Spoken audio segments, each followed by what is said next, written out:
Hey everyone, let's travel to a really cool place called Armenia, tucked away in the Caucasus Mountains.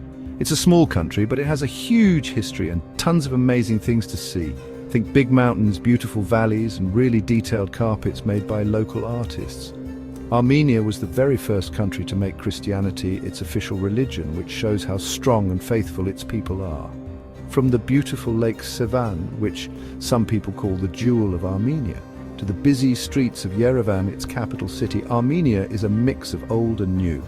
We'll explore old monasteries, check out medieval forts, and see how this country is moving forward in the 21st century.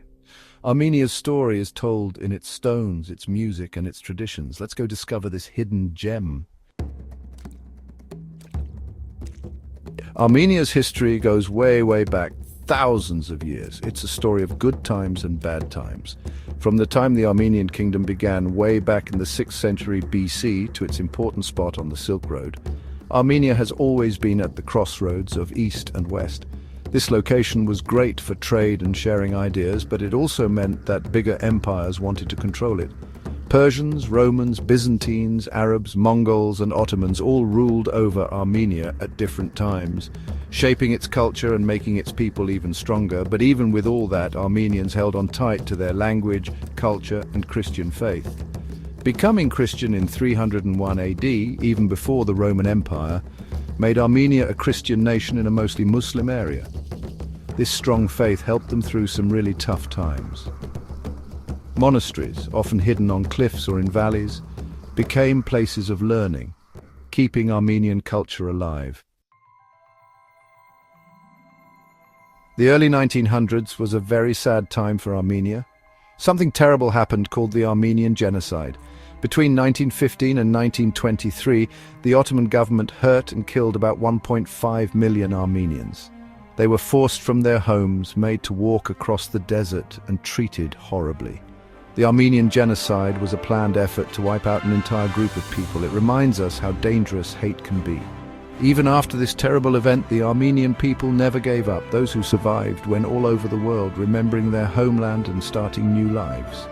These Armenian communities around the world stayed connected through their shared history and culture, never forgetting what happened. Even today, people are still working to make sure everyone remembers the Armenian Genocide so that something like this never happens again.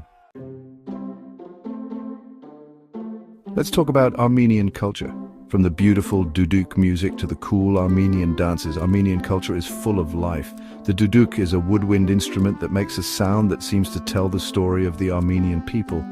You might have heard it in movies or world music. Armenian dances, taught from parents to children over many years, are full of fancy footwork, graceful moves, and bright costumes.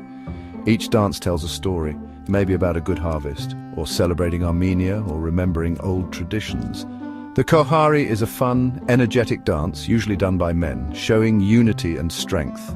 The Shalako, with its pretty moves and costumes, is a celebration of women.